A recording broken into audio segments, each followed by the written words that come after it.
ஒரு சுதந்திர போராட்ட வீரர், சிறந்த செயற்பாட்டாளர், அரசியல்வாதி, இப்படி பன்முகத்தன்மை கொண்டவர், மிகப்பெரிய ஆளுமையாக அரசியலில் வலம் வந்தவர், கல்வி தந்தை என்று பெயர் எடுத்த அந்த கருப்பு காந்தி காமராஜர் அவர்களை பற்றி அண்ணன் சிவா அவர்கள் பேசிய ஒரு பேச்சு தான் இன்று நமது தமிழ்நாட்டையே சுழன்றடித்துக் கொண்டிருக்கின்றது. ஏழை எளியவர்களுக்கும் நமது தமிழ்நாட்டிற்கு அவர் செய்த மிகப்பெரிய சேவைகளையும் அதே போல மிகப்பெரிய பணியையும் கருத்தில் கொண்டு நாம் அவருக்கு கொடுத்த புனைப்பெயர்கள் என்னென்ன தெரியுமா? சுதந்திர போராட்ட வீரர், கர்ம வீரர் காமராஜர், பெருந்தலைவர், கல்வி தந்தை, படிக்காத மேதை, கருப்பு காந்தி, கிங் மேக்கர், இப்படியெல்லாம் பலவிதமான புனைப்பெயர்கள் இவருக்கு உள்ளன. எதிர்கட்சியினரிடம் பகைமை பாராட்டியதே கிடையாது. அத்தனை பேர்கிட்டையும் நட்பு ரீதியில் பழகக்கூடியவர்.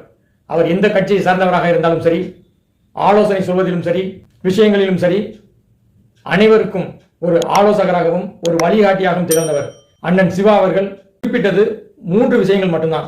1, கலைஞர் அவர்கள் அவருக்கு ஏசி வசதி செய்து கொடுத்தார். 2வது, அந்த சமயத்திலேயே எமர்ஜென்சி பீரியட் நடந்து கொண்டிருந்தது. அப்பொழுது காமராஜர் என்ன பண்றாரு அப்படின்னா, ஆந்திராவுக்கு ஒரு போராட்டத்திற்காக கிளம்புகின்றார்.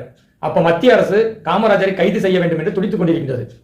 அதனால கலைஞர் அவர்கள் என்ன சொல்றாருன்னா, அவரை அங்க போக வேணாம்னு சொல்லுங்க, தமிழ்நாட்டில் இருக்க வரைக்கும் என்னால் பாதுகாப்பு கொடுக்க முடியும், வேற மாநிலத்துக்கு சென்றால் அவரை பாதுகாக்க முடியாது, எனவே அவரை அங்கு செல்ல வேண்டாம் என்று சொல்லுங்கள் அப்படின்னு நட்பு ரீதியாகவும் முதலமைச்சர் என்ற ஒரு பொறுப்புணர்வோடும் அவரிடம் கூறுவதாக கூறுகின்றார். 3வதாக, காமராஜர் இறக்கும் தருவாயில் கலைஞருடைய கையை பிடித்துக் கொண்டு இந்த நாட்டை நீங்கள் தான் காப்பாற்ற வேண்டும் என்று கூறுவதாக இந்த 3 விஷயங்களை அண்ணன் திருச்சி சிவா அவர்கள் கூறுகின்றார். அன்னை எப்ப சாவான், திண்ணை எப்ப காலியாகும் அப்படின்னு எதிர்பார்த்து கொண்டிருக்கின்ற இந்த சமுதாயம் எப்படா இந்த கூட்டணி உடையும் என்று வழி தேடிக் கொண்டிருக்கின்றவர்கள் ஆரம்பித்து விட்டார்கள் இந்த பிரச்சனையை. இறந்த தலைவர்களை பற்றி நாம் பேசும்பொழுது மிகவும் கவனமாக பேச வேண்டும். அண்ணன் சிவா அவர்கள் பேசியது 100க்கு 100 உண்மை. அதனால் இதை இந்த நேரத்தில் பேசியிருக்க வேண்டுமா, பேசலாமா என்று அவர் சற்று யோசித்திருக்கலாம். குற்றம் பார்க்கின் சுற்றம் இல்லை அப்படின்னு சொல்லுவாங்க. ஒரே கூட்டணியில் இருந்துகிட்டு ஒவ்வொருத்தரும் பேசுற ஒவ்வொரு வார்த்தைக்கும் குற்றம் செய்ய பார்த்து கொண்டிருந்தோம் என்றால் நமது கூட்டணி கடைசி வரையும் கரை சேர முடியாது. காமராஜர் அவர்கள் ஏசியில் தூங்கினார் அப்படிங்கிறத இவருக்கு முன்பாக, அதாவது திருச்சி சிவா அண்ணன் பேசுவதற்கு முன்பாகவே பல பேர் பேசியிருக்கிறார்கள். அப்பொழுதெல்லாம் கேள்வி கேட்காத இந்த காங்கிரஸ்காரர்களும் சரி, மற்றவர்களும் சரி, இப்பொழுது தேர்தல் நெருங்கிவிட்ட இந்த நேரத்திலே எதிர்கட்சிக்காரர்கள் தூண்டிவிடுகின்ற அல்லது போடுகின்ற தூண்டிலுக்கு இவர்கள் மீன்களாக மாட்டிக்கொண்டு முழித்துக் கொண்டிருக்கின்றார்கள்.